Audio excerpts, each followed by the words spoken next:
முக்கியபக்ஷம் கவுனபக்ஷம்னு ரெண்டு பட்சம் சொல்லு. 1008 காயத்ரி ஜபம் பண்ணுங்கிறது முக்கியபக்ஷம்.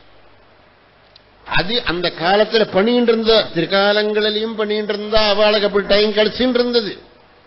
நீங்க சொல்றீங்க எனக்கு அவ்வளவு டைம் கிடைக்கிறது இல்லைன்னு சொல்லி, பரவாயில்லை, கவுனபக்ஷமாக 108 காயத்ரி பண்ணுங்கோடு.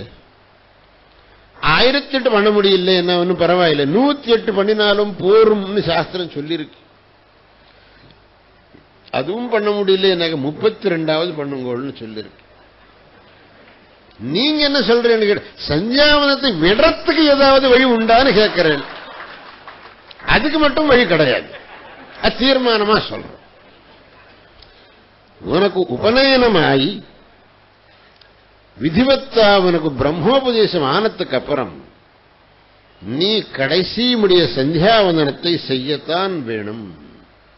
அதை யாரும் கூட எனக்கு சந்தியாவந்தனம் நான் செய்ய முடியாது, நான் செய்ய மாட்டேன் அப்படின்னு சொல்லப்படாது. அப்படி சொன்னா அது ரொம்ப தவறாயிடும். அது சமயம் ஜாஸ்தி கிடைக்கல, எங்க இருக்கிற சமயத்தில் எவ்வளவுக்கு முடியுமோ அவ்வளவு செய்யலாம். எனக்கு கொஞ்சம் கூட டைமே கிடைக்கிறது இல்லை அப்படின்னு நீ சொன்னால் அது மட்டும் நான் ஒத்துக்க மாட்டேன்.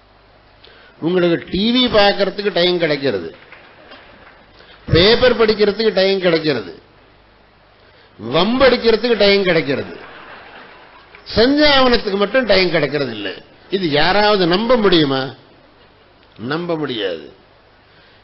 அதுக்கு உங்க மனசுல என்ன இருக்குன்னு கேட்டாக்க, சந்தியாவந்தனம் பண்றதுக்கு மனசு இல்லை. அதுக்காக இந்த காரணங்கள் எல்லாம் சொல்ல